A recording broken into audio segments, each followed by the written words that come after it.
Hey guys, welcome to my channel. तो कैसे हैं आप लोग? I hope all is good and all will be good. UP police sub inspector के GK GS classes में आपका स्वागत है।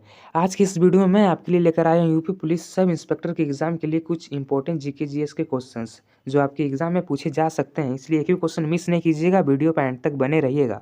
और चैनल पर नए हो तो सब्सक्राइब और एक लाइक ज़रूर कीजिएगा और अपने दोस्तों के साथ भी शेयर कर दें ताकि उनका तैयारी बेहतर हो। तो बिना देर किए आपका पहला प्रश्न शुरू करते हैं। आपका पहला प्रश्न है, दूसरा पंचवर्षीय योजना किससे संबंधित थी? ऑप्शन है कृषि से, भारी उद्योग से, सेवा क्षेत्र से या फिर शिक्षा से। इसका सही आंसर हो जाएगा ऑप्शन नंबर बी, भारी उद्योग से। दूसरा पंचवर्षीय योजना उद्योग से संबंधित थी। याद में रख लीजिएगा, इंपॉर्टेंट क्वेश्चन है। अगला प्रश्न है, गुरु नानक देव का जन्म कहाँ हुआ था? ऑप्शन है अमृतसर में, तलवंडी में, पटना में या फिर काशी में। इसका सही आंसर हो जाएगा ऑप्शन नंबर बी, तलवंडी में। गुरु नानक देव का जन्म तलवंडी में हुआ था। अगला प्रश्न है, रामकृष्ण मिशन की स्थापना किसने की थी? ऑप्शन है स्वामी विवेकानंद ने, राजा राममोहन राय ने, दयानंद सरस्वती ने या फिर ईश्वर चंद्र विद्यासागर ने। इसका सही आंसर हो जाएगा ऑप्शन नंबर ए, स्वामी विवेकानंद ने। 1 मई 1897 को स्वामी विवेकानंद ने रामकृष्ण मिशन की स्थापना किए थे। याद में रख लीजिएगा, ये भी इंपॉर्टेंट क्वेश्चन है। अगला प्रश्न है, भारतीय संसद का संयुक्त सत्र किसके द्वारा बुलाया जाता है? ऑप्शन है प्रधानमंत्री के द्वारा, राष्ट्रपति के द्वारा, लोकसभा अध्यक्ष के द्वारा या फिर राज्यसभा अध्यक्ष के द्वारा। इसका सही आंसर हो जाएगा ऑप्शन नंबर बी, राष्ट्रपति के द्वारा। अगला प्रश्न है, सत्यशोधक समाज किसने स्थापित किया था? ऑप्शन है ज्योतिबा फूले ने, गोपाल कृष्ण गोखले ने, महात्मा गांधी ने या फिर दयानंद सरस्वती ने। इसका सही आंसर हो जाएगा ऑप्शन नंबर ए, ज्योतिबा फूले ने। ज्योतिबा फूले ने सत्यशोधक समाज की स्थापना किए थे। याद में रख लीजिएगा, आपके एग्जाम के लिए इंपॉर्टेंट क्वेश्चन हो सकते हैं। अगला प्रश्न है, भारतीय चुनाव आयोग का गठन किस अनुच्छेद में है? ऑप्शन है अनुच्छेद 320 में, अनुच्छेद 324 में, अनुच्छेद 330 में या फिर अनुच्छेद 335 में। इसका सही आंसर हो जाएगा ऑप्शन नंबर बी, अनुच्छेद 324 में। अनुच्छेद 324 में भारतीय चुनाव आयोग का गठन हुआ था। अगला प्रश्न है, कुतुब मीनार का निर्माण किसने शुरू करवाया था? ऑप्शन है कुतुबुद्दीन ऐबक ने, इल्तुतमिश ने, अलाउद्दीन खिलजी ने या फिर मोहम्मद बिन तुगलक ने। इसका सही आंसर हो जाएगा option number A, Qutubuddin Aibak ने। कुतुबुद्दीन ऐबक ने कुतुब मीनार का निर्माण करवाया था। अगला प्रश्न है, ओजोन परत किसे रोकती है? ऑप्शन है ध्वनि तरंग को, परावैंगनी किरणें को, अवरक्त किरणें को या फिर रेडियो तरंगे को। इसका सही आंसर हो जाएगा ऑप्शन नंबर बी, परावैंगनी किरणें को। ओजोन परत परावैंगनी किरणें को रोकती है। अगला प्रश्न है, इलाहाबाद संधि कब हुई थी? ऑप्शन है 1757 को, 1764 को, 1765 को या फिर 1782 को। इसका सही आंसर हो जाएगा ऑप्शन नंबर सी, 1765 को। इलाहाबाद संधि 1765 को हुई थी। याद में रख लीजिएगा, आपके एग्जाम में पूछे जा सकते हैं। अगला प्रश्न है, राष्ट्रीय ध्वज के बीच का चक्र क्या कहलाता है? ऑप्शन है धर्म चक्र, अशोक चक्र, सत्य चक्र या फिर जीवन चक्र। इस सवाल का जवाब आप कमेंट में देकर बताइए। राष्ट्रीय ध्वज के बीच का चक्र क्या कहलाता है? कमेंट करके जरूर बताइएगा। अगला प्रश्न है, साइना नेहवाल किस खेल से संबंधित है? ऑप्शन है टेनिस से, हॉकी से, बैडमिंटन से या फिर क्रिकेट से। इसका सही आंसर हो जाएगा ऑप्शन नंबर सी, बैडमिंटन खेल से। साइना नेहवाल बैडमिंटन खेल से संबंधित है। अगला प्रश्न है, भारत का सबसे बड़ा डेल्टा कौन सा है? ऑप्शन है Sundarban delta, Krishna delta, Kaveri delta या फिर गोदावरी डेल्टा। इसका सही आंसर हो जाएगा ऑप्शन नंबर ए, सुंदरबन डेल्टा। सुंदरबन डेल्टा भारत का सबसे बड़ा डेल्टा है। अगला प्रश्न है, लोकसभा और राज्यसभा में लोकपाल बिल और अधिक सख्त संशोधन के साथ कब पारित हुआ था? ऑप्शन है 2012 को, 2013 को, 2009 को या फिर 2011 को। इसका सही आंसर हो जाएगा ऑप्शन नंबर बी, 2013 को। 2013 को पारित हुआ था। अगला प्रश्न है, दिल्ली में विधानसभा चुनाव 2013 के अनुसार कितने विधानसभा क्षेत्र हैं? ऑप्शन है 70, 72, 66 या फिर 68। इसका सही आंसर हो जाएगा ऑप्शन नंबर ए, 70। दिल्ली में विधानसभा चुनाव 2013 के अनुसार कुल 70 विधानसभा क्षेत्र हैं। अगला प्रश्न है, जिम कॉर्बेट नेशनल पार्क कहाँ स्थित है? ऑप्शन है उत्तराखंड में, आंध्र प्रदेश में, मध्य प्रदेश में या फिर हिमाचल प्रदेश में। इसका सही आंसर हो जाएगा ऑप्शन नंबर ए, उत्तराखंड में। उत्तराखंड में जिम कॉर्बेट नेशनल पार्क है। अगला प्रश्न है, समाजवाद मूलतः किसका आंदोलन है? ऑप्शन है बुद्धिजीवी का, मध्य वर्ग का, गरीब लोग का या फिर कामगार का। इसका सही आंसर हो जाएगा ऑप्शन नंबर डी, कामगार का। मजदूरों का समाजवाद मूलतः आंदोलन है। अगला प्रश्न है, ग्रीन हाउस प्रभाव पृथ्वी के वायुमंडल का गर्म होने का क्या कारण है? ऑप्शन है पराबैंगनी किरणें, वाई किरणें, अवरक्त किरणें या फिर एक्स किरणें। इसका सही आंसर हो जाएगा ऑप्शन नंबर सी, अवरक्त किरणें। अगला प्रश्न है, पुरानी किताबों का कागज भूरा किस कारण से होता है? ऑप्शन है लगातार उपयोग से, संवातन की कमी से, धूल जम जाने से या फिर सेल्यूलोज के ऑक्सीकरण से। इसका सही आंसर हो जाएगा ऑप्शन नंबर डी, सेल्यूलोज के ऑक्सीकरण से पुरानी किताबों का कागज भूरा हो जाता है। याद में रख लीजिएगा, इंपॉर्टेंट क्वेश्चन है। अगला प्रश्न है, अफ्रीका के गांधी के नाम से कौन मशहूर था? ऑप्शन है मीर करजई, नेल्सन मंडेला, फिरोज गांधी या फिर एम.के. गांधी। इसका सही आंसर हो जाएगा option number B, Nelson Mandela. Nelson Mandela Africa के गांधी के नाम से मशहूर थी। याद में रख लीजिएगा, ये भी आपके एग्जाम के लिए इंपॉर्टेंट क्वेश्चन हो सकते हैं। अगला प्रश्न है, हड़प्पा सभ्यता को और किस नाम से जाना जाता है? ऑप्शन है गंगा घाटी सभ्यता के नाम से, सरस्वती सभ्यता के नाम से, सिंधु घाटी सभ्यता के नाम से या फिर वैदिक सभ्यता के नाम से। इसका सही आंसर हो जाएगा ऑप्शन नंबर सी, सिंधु घाटी सभ्यता के नाम से। हड़प्पा सभ्यता को सिंधु घाटी सभ्यता के नाम से भी जाना जाता है। अगला प्रश्न है, अकबर ने दीन ए इलाही धर्म की स्थापना कब किए थे? ऑप्शन है 1562 को, 1572 को, 1582 को या फिर 1592 को। इसका सही आंसर हो जाएगा ऑप्शन नंबर सी, 1582 को। अकबर ने दीन ए इलाही धर्म की स्थापना 1582 को किए थे। अगला प्रश्न है, राष्ट्रीय आपदा प्रबंधन प्राधिकरण का अध्यक्ष कौन होता है? ऑप्शन है प्रधानमंत्री, राष्ट्रपति, गृह मंत्री या फिर वित्त मंत्री। इसका सही आंसर हो जाएगा ऑप्शन नंबर ए, प्रधानमंत्री। अगला प्रश्न है, चंपारण आंदोलन किससे जुड़ा है? ऑप्शन है असहयोग आंदोलन से, किसान आंदोलन से, नमक सत्याग्रह से या फिर खिलाफत आंदोलन से। इसका सही आंसर हो जाएगा ऑप्शन नंबर बी, किसान आंदोलन से। चंपारण आंदोलन किसान आंदोलन से जुड़ा है। अगला प्रश्न है, संविधान में संघीय सूची में कितने विषय हैं? ऑप्शन है 66, 97, 47 या फिर 100। इसका सही आंसर हो जाएगा ऑप्शन नंबर डी, 100।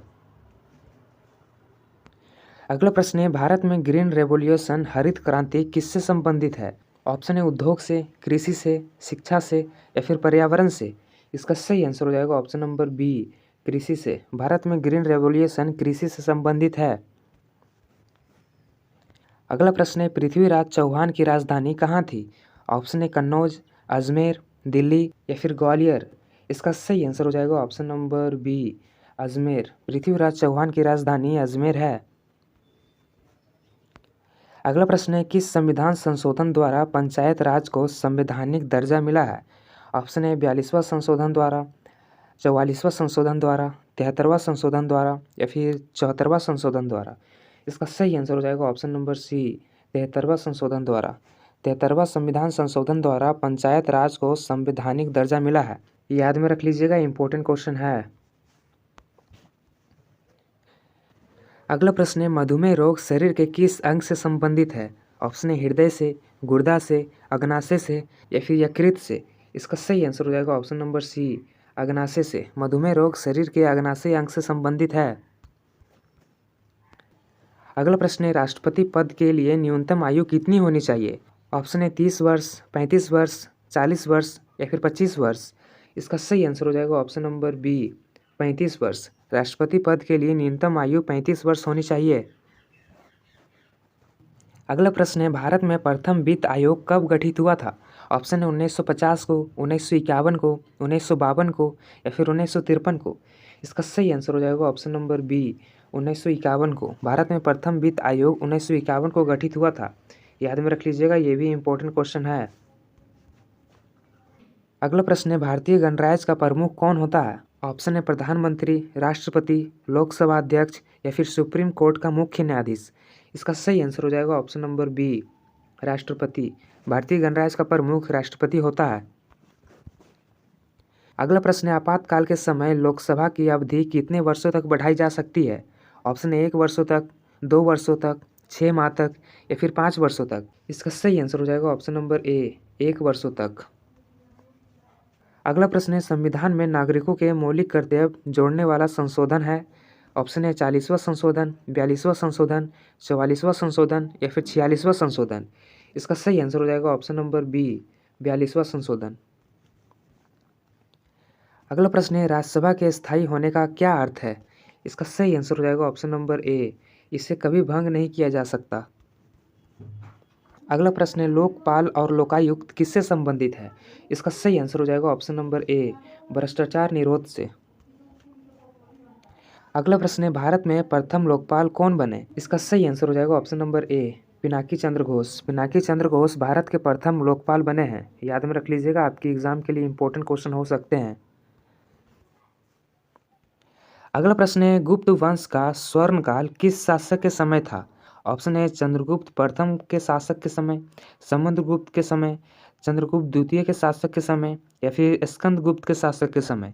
इसका सही आंसर हो जाएगा ऑप्शन नंबर सी, चंद्रगुप्त द्वितीय के शासक के समय गुप्त वंश का स्वर्णकाल था। याद में रख लीजिएगा, इंपॉर्टेंट क्वेश्चन है।